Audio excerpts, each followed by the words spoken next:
Nous en venons à l'article 38 ter.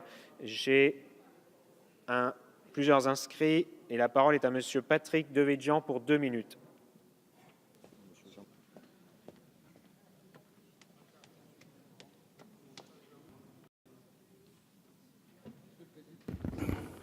Monsieur le Président, mes chers collègues, je voudrais dire mon soutien à l'amendement 1559 présenté par le gouvernement, qui est bienvenu tant du point de vue moral que du point de vue juridique. En effet, cet amendement, par son caractère universel, offre une protection générale qui répond à des demandes et aussi à des exigences sur le plan de la dignité des personnes.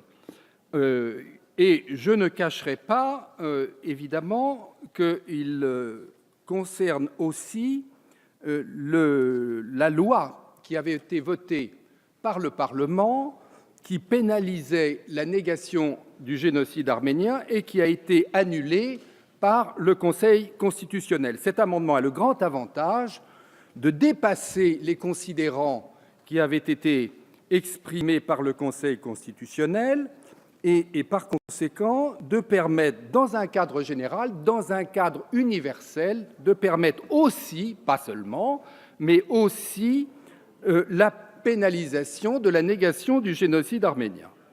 Et je veux dire que cette disposition est d'autant bienvenue que j'ai eu la curiosité de rechercher les motivations qui avaient été celles du Conseil constitutionnel lorsqu'il a annulé cette loi que notre Parlement avait votée.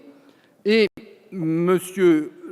Jean-Louis Debré, ancien président du Conseil constitutionnel, a bien voulu, dans un ouvrage récent qu'il vient d'écrire, nous en donner la motivation. Et à la page 100, on peut avoir la surprise de lire que le Conseil constitutionnel aurait pris cette décision parce qu'il ne voulait pas se laisser imposer, je cite, une lecture de l'histoire, a fortiori qui ne concerne pas la France directement, mais les relations entre des communautés ou peuples étrangers, et qu'il était tout à fait normal, il n'était pas normal que la loi française doive se prononcer sur des massacres qui se sont produits au XIXe siècle dans l'Empire ottoman.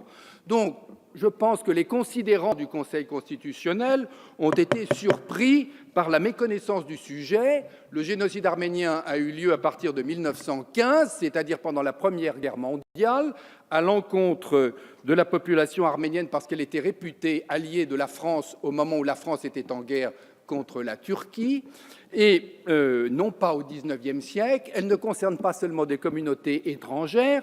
Je rappelle aussi aux ignares que le territoire arménien d'Anatolie a été, à partir de 1916, un protectorat sous mandat français avec un haut-commissaire français aux affaires arméniennes, M. Georges Picot, et que par conséquent, ce n'était pas un règlement de compte entre communautés étrangères.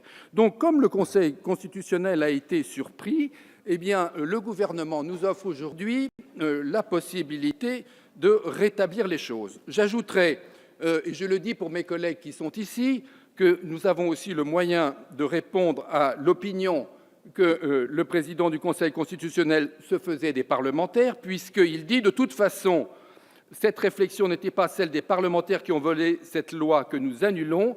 Ils n'avaient en tête que le seul espoir de glaner des voix pour leur réélection. Je connais trop les parlementaires qui défendent la cause arménienne et je sais la sincérité de leur engagement parce que finalement, en fréquentant les gens qui ont souffert, quelle que soit d'ailleurs leur souffrance et quelles que soient les communautés, et c'est vrai pour la question de l'esclavage qui trouve tout à fait sa place aux côtés du génocide arménien, c'est également vrai pour eux. Bien entendu, tous les gens qui ont connu et partagé les souffrances d'une communauté, d'un peuple, évidemment en sont généralement affectés et indiqués dans leur jugement, bien entendu. Leur jugement est aussi fonction des connaissances qu'ils ont. Et je ne crois pas, et c'est méprisant, de dire que les parlementaires votent dans un sens pour des raisons électoralistes.